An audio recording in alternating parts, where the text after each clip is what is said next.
الحمد لله نحمده ونستعينه ونستهديه ونستغفره ونعوذ بالله من شرور أنفسنا وسيئات أعمالنا من يهده الله فلا مضل له ومن يضلل فلا هادي له أشهد أن لا إله إلا الله ولي الصالحين وأشهد أن سيدنا ونبينا وشيخنا ومعلمنا محمد صلوات الله عليه وعلى آله وأصحابه ومن تمسك بسنته إلى يوم الدين وبعد. إخوة الإيمان والمسلمين، الله سبحانه وتعالى جعله فكات في الدين أو أمر الله أرلا طريق محمد صلى الله عليه وسلم.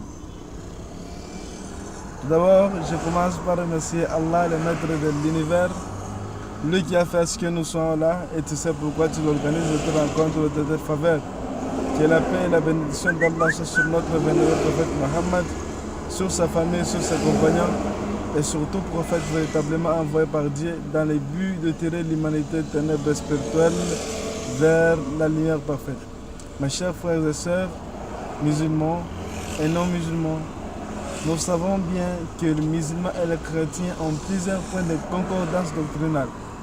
Non seulement ils ont des points de concordance doctrinale, mais ils ont aussi des points de divergence l'une ou l'autre, à savoir l'identité exacte du messager de Dieu par qui l'humanité tentait se percevoir.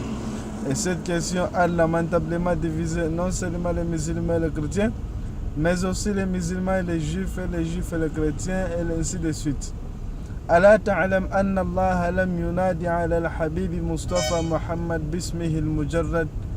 Sais-tu qu'Allah n'a jamais appelé notre saint et cher prophète Mohammed sallam par son propre Mohammed? بل وقد نادى على كل الأنبياء بأسمائهم المجردة. Mais tous les prophètes de Dieu, plutôt tous les prophètes de Dieu, Dieu les avait appelés par leur nom propre. Mais quand Dieu a voulu appeler notre saint et cher prophète Mohammed sallam, qu'est-ce qu'il a dit? Ya ayyuhan nabi, ô messager d'Allah. Illa bin nubuwa wa risala. Dieu a appelé Mohammed en montrant son message. Mes chers frères et sœurs musulmans, nous devons marcher selon la loi commune.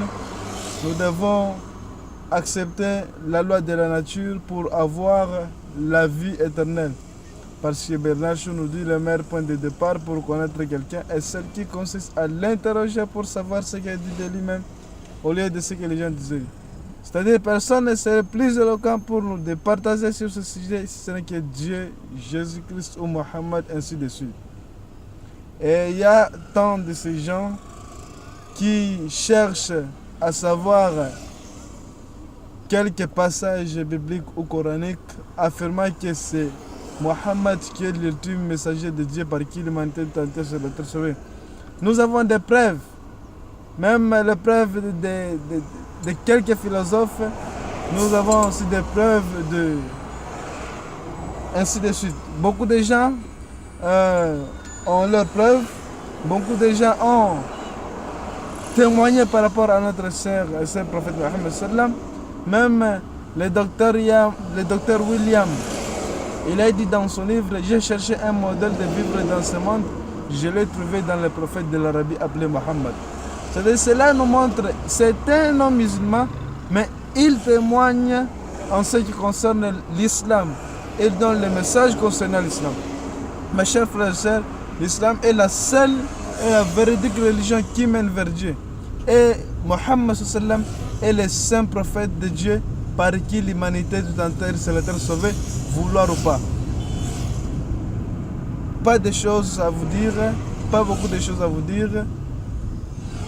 Comme nous a dit notre prophète sallam, Man kana yu'minu bil khayr wal yawm al akhir falyakunu khayra. La personne qui croit à Allah et au jour dernier doit parler ce qui est meilleur. Falyakunu khayran. Doit parler de ce qui est meilleur, ce qui est bon.